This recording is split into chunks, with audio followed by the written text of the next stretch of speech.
सारी चीज़ें हैं जो अभी हमने इंट्रोड्यूस ही करवाया है।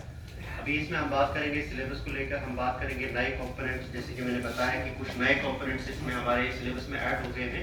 एथिक्स का पेपर है वेरी इंपॉर्टेंट, और उसके साथ साथ ही हमारा इंडियन सोसाइटी का कंपोनेंट ऐड हो गया है, सोशल जस्टिस का पेपर ऐड हो गया है, हमारा इंटरनेशनल रिलेशंस ऐड हो गया है, राइट, हमारा गवर्नेंस अलग से ऐड हो गया है। ठीक, तो ये कुछ चीजें हैं जो हमें डिस्कस करनी है, और अभी हमने इसलिए बोर्ड भी मंगवाया, आपने देखा होगा यहाँ पे व्हाइट बोर्ड भी हमने मंगवाया, इसीलिए बिकॉज हम बहुत सारी चीजों को ना ऑन बोर्ड डिस्कस करेंगे। ठीक, तो लेकिन उससे पहले मैं रिक्वेस्ट करूंगा हमारे एसपी साहब से कि वो यहाँ पे आएंगे और आपको वर्ड सजेशन देंगे। Thank you.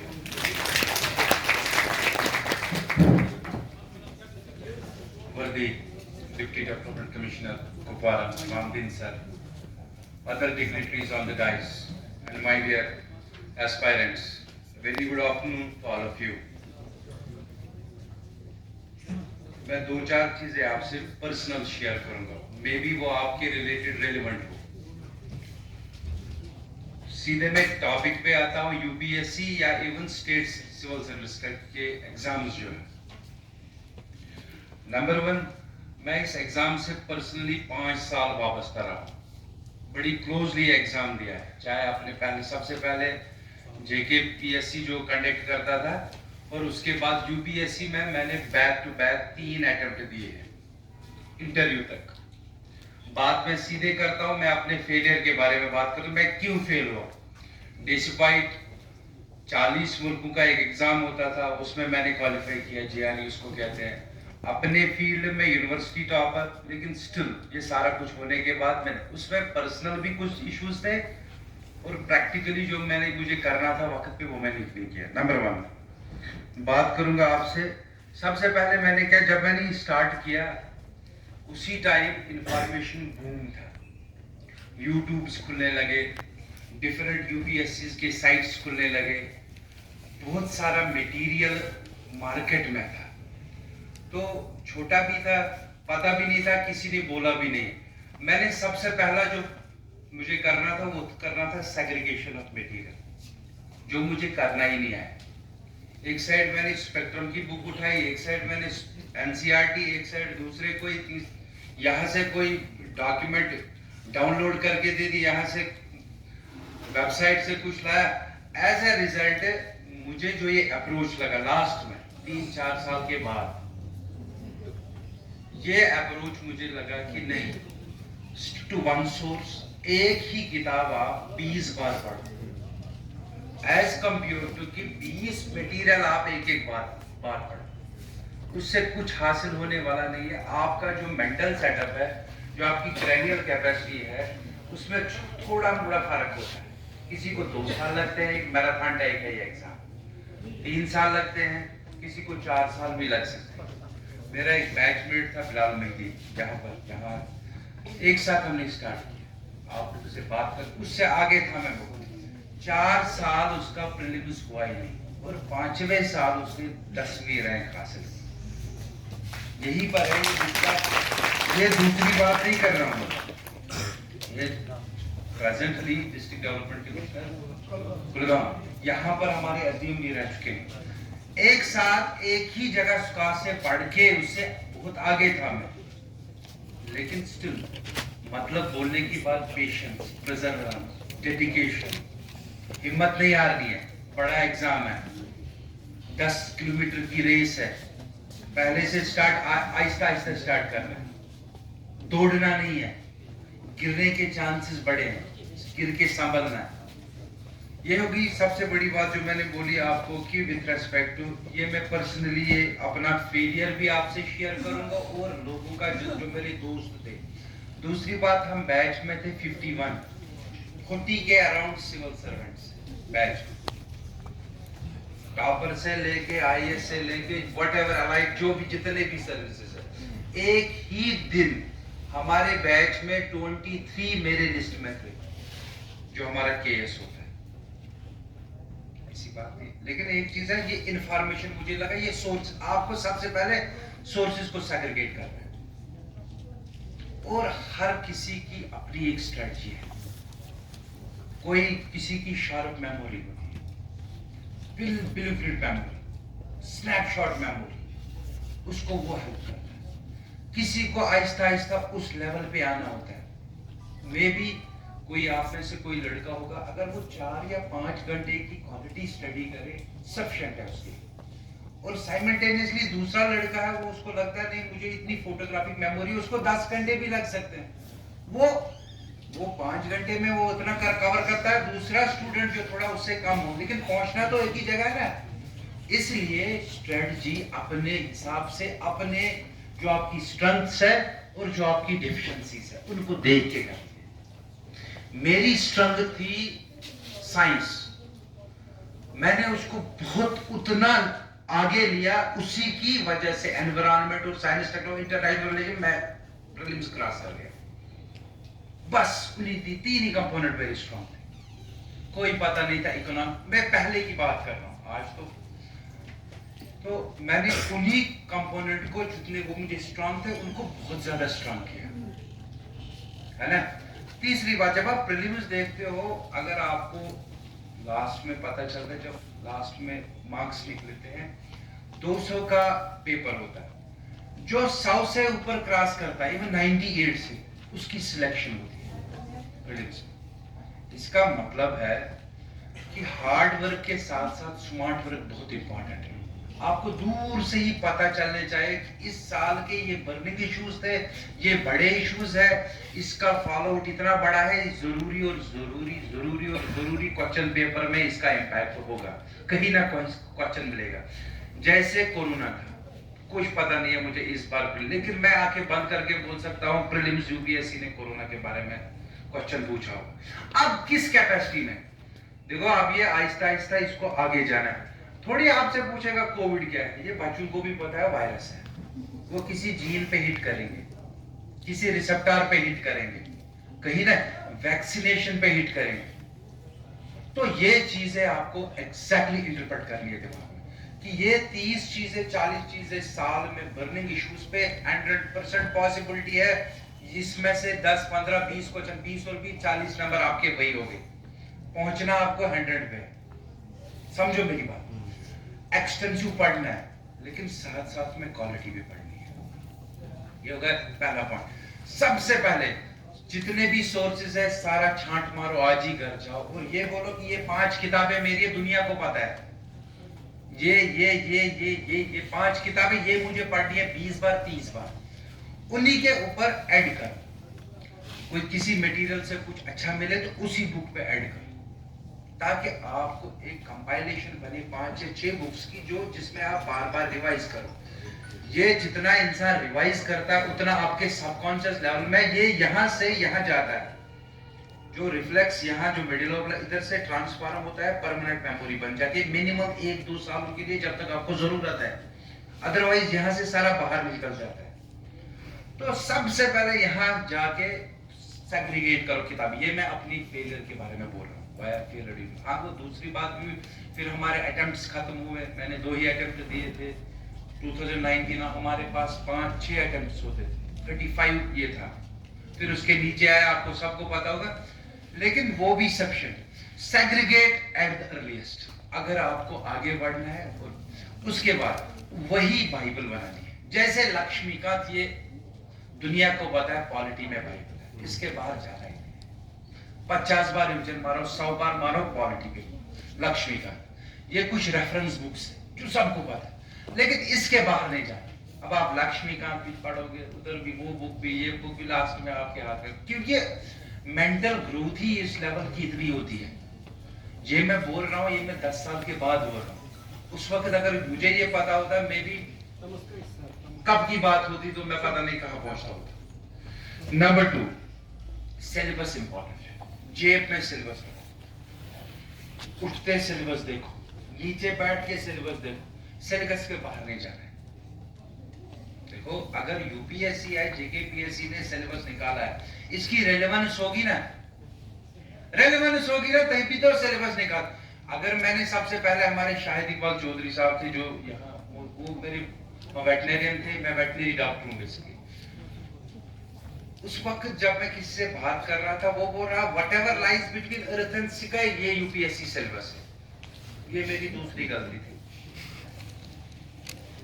इन्होंने सिलेबस दिया है, सिलेबस को याद करो, रट्टा मारो, रट्टा मारो।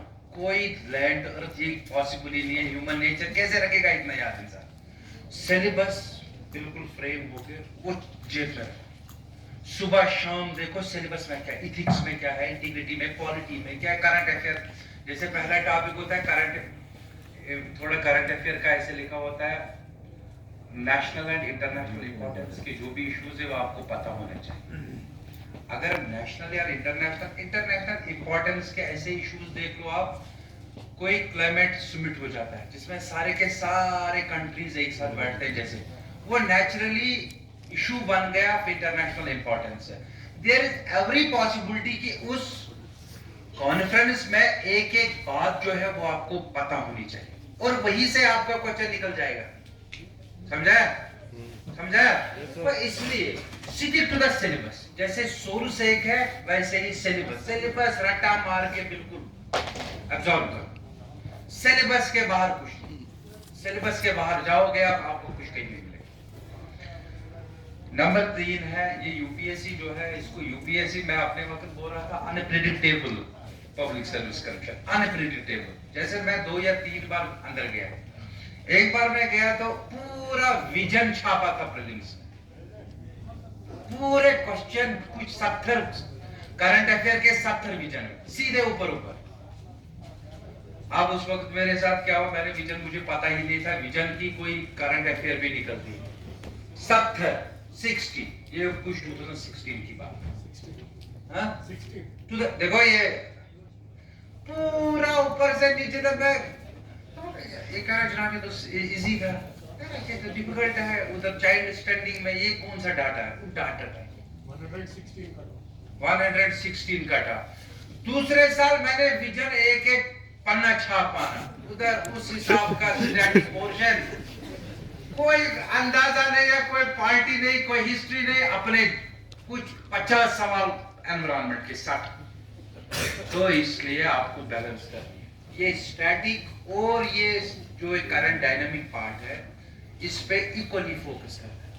आपको ज्यादा करंट अफेयर में भी अंदर नहीं घुसना है ज्यादा, क्योंकि जैका फॉल है ना, इनको आर्ट्स का स्टूडेंट भी उठाना है, साइंस स्टूडेंट भी उठाना है, उर्दू वाला भी उठाना है। आपको मास्टरी के क्वेश्चन मत मिलेंगे वहां।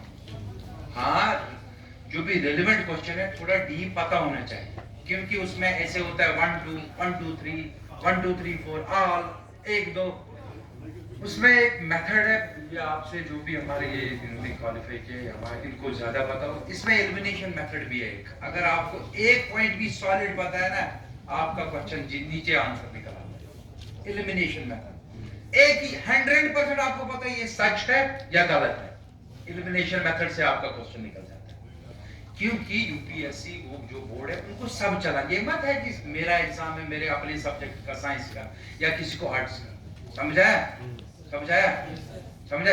ये ट्रिक्स चीट कोड्स इनको कहते हैं। ये चीट कोड्स भी यूपीएससी के एस्पिरेंट के दिमाग में होनी चाहिए कि एलिमिनेशन से मैं कैसे निकालूं, उससे कैसे निकालूं, इससे कैसे निकालूं। मैं I am sharing my experience, जो मैंने 4-5 साल इसके साथ बहुत नजदीक रहा।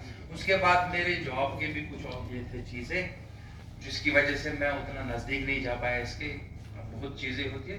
लेकिन बोलने वाली बात है कि करंट और स्टैटिक आपको बैलेंस करके चलना पड़ेगा, क्योंकि अनप्रेडिक्टेबल सर्विस है। प्रीलिम्स ही नहीं क्वालिफाई होगा तो मेंस की तो और की तो बात ही नहीं है ना। एक दिन पूरा ये डाल देते हैं करंट अफेयर में 80 क्वेश्चन, दूसरा दिन 3 होते हैं दूसरे साल में, एक दिन पॉलिटी में डालते हैं 28, नेक्स्ट साल होता है 1 दिन डालते हैं हिस्ट्री में 12, वो भी एंशिएंट हिस्ट्री से निकाल के। दूसरे 3 साल जैसे मैंने स्टार्ट किया, जो मेरे मेंटर थे, जो मेरे दोस्त थे, उन्होंने बोला था मिडिवल हिस्ट्री आप निकाल के दे दो, वो नहीं पाएंगे। किसकी उस फिनोमिनन को बोलते हैं कास्ट बेनिफिट रेशियो। हमें 3 महीने यहाँ पढ़ने के पढ़ते हैं, लास्ट है एक आधा क्वेश्चन उससे मिलता है उस किताब से, वो भी गलत होता है। वो कास्ट बेनिफिट रेशियो जो है ना बहुत कम है। नहीं ये चीजें मैं आपको बहुत अंदर की बोल रहा हूँ। ये एक जिसके पास एक्सपीरियंस होगा, इससे अच्छा है कि 15-20 दिन अच्छे से मॉडर्न हिस्ट्री पढ़ो। 100% चांसेस है 5-6 क्वेश्चन मिलेंगे और 6 में से 5 ठीक हो जाएंगे। समझो मेरी बात, समझो मेरी बात। जैसे कल्चर का एक कंपोनेंट, कल्चर जब मैं आप घुसोगे, कितना भी आप पढ़ोगे 10-20% से ज्यादा क्वेश्चन आपको आएंगे नहीं, बहुत डिफिकल्ट है, बहुत। अब उसमें क्या है, उसमें 2-3 चीजें, जैसे केव्स, अजंता एलोरा केव्स, जैसे वो आर्किटेक्चर है, हाँ? उससे आगे आके 2-4 पेंटिंग्स, समझना मेरी बात है, और भी कुछ डांस, क्लासिक डांसेस, इनका छोटा सा नोट बना के 2-4 लाइन ये पेज पे डाल के, आ गया तो वेल एंड गुड, नहीं आ गए तो रहने दे, क्योंकि आपको हिट करना है 98 मार्क्स, 49%। लेकिन इसका मतलब है अगर आप साल भर नितिन सिंघियान या की का कल्चर का बुक पढ़ोगे, कुछ नहीं मिलेगा। इससे अच्छा है ना कि आपके पास 50 बर्निंग टॉपिक्स ये पता है, उसी की एनालिसिस करके आपके 20-25 सवाल निकल जाएंगे। लक्ष्मीकांत को अच्छे से पढ़ेंगे, 15 सवाल निकल गए आपको। एज कंपेयर टू आप मेडिवल हिस्ट्री, एंशिएंट हिस्ट्री पे आसमान जमीन करके भी आपको 10 सवाल में से 1 या 2 नहीं मिलेंगे। कोई भी कितना भी बड़ा लड़का टॉपर से लेके नीचे तक नहीं आता। तभी तो 50% हमारा यूपीएससी के प्रीलिम्स में जिसके 50% क्रॉस, उसका बेड़ा पार in any stage, at any stage, चाहे प्रीलिम्स हो, चाहे मेंस हो, चाहे इंटरव्यू, ठीक है। तो इसका मतलब है, जैसे ये 2-3 पॉइंट, जैसे मैंने एलिमिनेशन मेथड बोला, जैसे मैंने कास्ट बेनिफिट रेशियो बोला, ये बहुत बड़ी बात है। आपको पता है मेडिवल हिस्ट्री आपको पढ़ के 1 क्वेश्चन मिलेगा, वो भी गलत होगा, तो इस रहने दो इसके, क्योंकि मार्क्स तो लास्ट में 50% ही लाने हैं ना आपको। समझो मेरी बात, ये इसको बोलते हैं साथ स्मार्ट रीडिंग। हार्ड वर्क तो सब करते हैं, लेकिन इसमें थोड़ा एडिशनल ये स्मार्टनेस का कंसेप्ट डालना ही डालना है। अगर आपको इस रेस से सबसे आगे निकलना है, कंपटीशन भी बड़ा है, 7 लाख लोग आते हैं, कुछ 10,000 मेंस में, कुछ 3,000 इंटरव्यू में, कंपटीशन गहरा है। इसलिए आपको, और एक छोटी बात, कैरियर स्टार्ट करने से, यूपीएससी तैयारी करने से पहले ऑप्शन 2 दिमाग में, कैरियर 2 दिमाग में, ये पता है।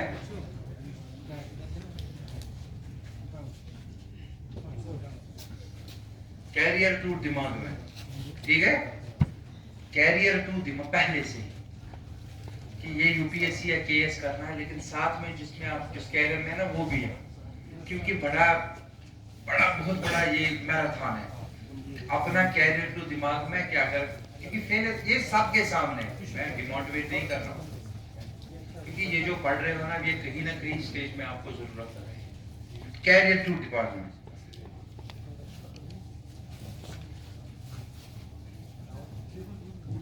इसके अलावा मुझे लगता है कि सारे मैं शॉर्टकट करता हूँ, टाइम भी इतना दिया था। एनसीईआरटी की बुक्स बहुत इंपॉर्टेंट है। एनसीईआरटी की रीडिंग जो है ना, पहले क्या हो जाता है, उसमें जो मोटे मोटे पॉइंट्स है ना, स्टैटिक वाला पोर्शन उसी से कवर हो जाता है।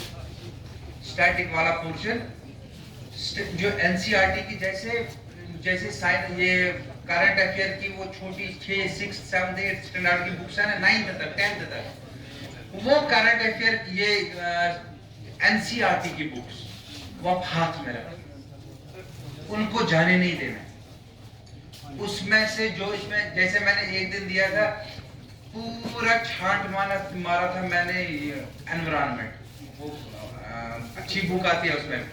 लास्ट में मैंने करंट ये एनसीईआरटी बुक्स पे कुछ 20 पेजेस देखे थे, उसकी उन 20 पेजों में 4 से 5 क्वेश्चन बिल्कुल उसी रंग से आए, क्योंकि एनसीईआरटी की बुक्स जो है, उन पे चाहे यूपीएससी हो या चाहे जेकेपीएससी हो, इस पे बड़ा ध्यान होता है। तो एनसीईआरटी की बुक्स साथ में से नहीं जाने देंगे, ठीक है। कभी मिलेंगे इंशाल्लाह, मैं अपनी सारी एक्सपीरियंस आपसे शेयर करूँ। आज इतना टाइम था, thank you very much, thank you.